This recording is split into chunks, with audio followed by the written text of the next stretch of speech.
CBI Bihar के deputy CM Tejashwi Yadav से दिल्ली स्थित अपने मुख्यालय में करीब 7 घंटे तक पूछताछ की है। दरअसल रेलवे में नौकरी के बदले जमीन मामले में लालू प्रसाद, राबड़ी देवी, मीसा भारती और उनके साथ 16 लोगों को सीबीआई ने आरोपी बनाया। 2004 से 2009 के दौरान लालू प्रसाद के रेल मंत्री रहते अपने करीबियों से जमीन लेकर नौकरी देने का आरोप है।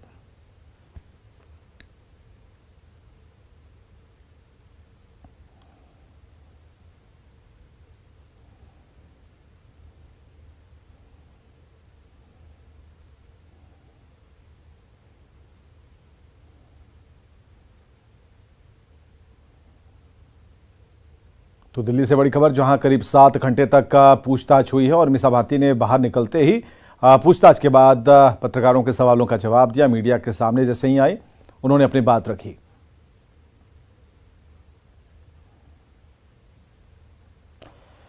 चलिए, बिहार के उप मुख्यमंत्री तेजस्वी यादव से करीब 7.5 घंटे सवाल और जवाब हुआ। केंद्रीय जांच एजेंसी सीबीआई मुख्यालय में सवालात हुए। जांच एजेंसी के सूत्रों के मुताबिक जो सवाल हैं वो क्या हैं?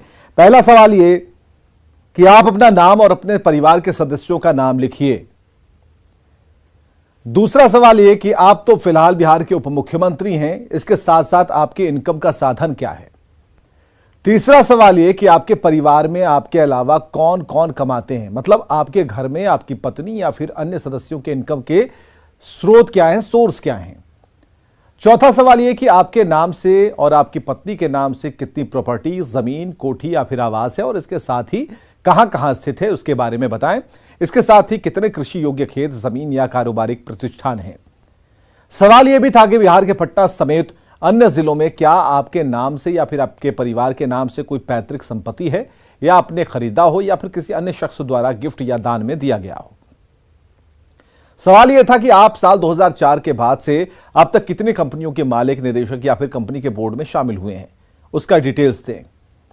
सवाल यह था कि आप कितनी कंपनियों में शेयर होल्डर रहे हैं या किसी अन्य पद पर आप रहे हैं, उसके भी डिटेल्स दें।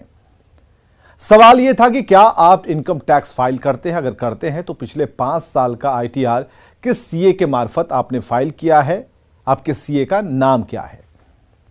सवाल था कि आपकी विदेश में भी कोई चल या फिर अचल संपत्ति है। सवाल यह था कि हमारी जांच में पता चला है कि आप कई कंपनियों से जुड़े हैं, उन कंपनियों को किसने बनाया था और आपका काम क्या होता था उस कंपनी के लिए।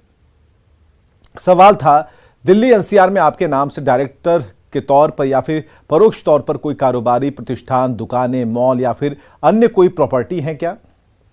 सवाल यह था कि क्या पहले आपके खिलाफ कोई मामला सेंट्रल एजेंसी में दर्ज हुआ था या नहीं, अगर हुआ था तो किस मामले में दर्ज हुआ था। सवाल यह था कि आप अपने तमाम आय व्यय, प्रॉपर्टी और महंगे सामानों खरीद बिक्री से जुड़े काम खुद करते हैं या कोई और करता है। सवाल यह था कि आप पिछले 5 साल का आईटीआर समेत कंपनियों की जानकारी, चल अचल संपत्ति संबंधित डॉक्यूमेंट की कॉपी आप कब तक हमें दे सकते हैं।